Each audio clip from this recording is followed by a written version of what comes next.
हैदराबाद के दही इलाके बारिश के पानी में डूब गए। हजारों लोग मीरपुर खास रोड के तरफ प्लास्टिक के टेंट्स में बैठे रहने पर मजबूर हैं। इन टेंटों में भूखे प्यासे बच्चों के साथ मौजूद हैं। ब्यूरो हेड हैदराबाद इरफान आराई उनसे इस बारे में जानते हैं। इरफान, बताइएगा क्या कहना है लोगों का? घर बार तो पानी में डूब गया। जी, बारिश ने सिंध भर में तबाही मचाई है। सबसे ज़्यादा जो मुतासिर हुआ है वो हुआ है मीरपुर खास का ज़िला।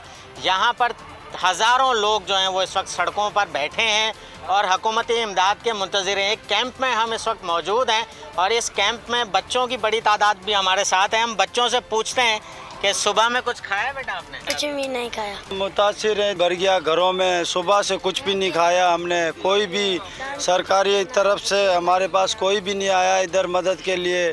बस अल्लाह की राह में हम बैठे हुए हैं। जी, अपनी मदद आपके तहत देहात से निकलकर सड़कों पर बैठने वाले अफराद जिनके घर डूब गए हैं, 2 वक्त की रोटी खाने के पैसे नहीं है, हुकूमती इमदाद के मुंतज़िर हैं। हमजो खान ये गाँव है जिसके तमाम लोग जो हैं इस वक्त सड़क पर हैं और ऐसे सैकड़ों गांव हैं जो लोग सड़कों पर हैं और वो मुंतज़िर हैं कि उनकी कोई। ठीक है, बहुत शुक्रिया। मैं हूं जैस्मीन मंजूर और आप मुझे देखेंगे सिर्फ बोल पर।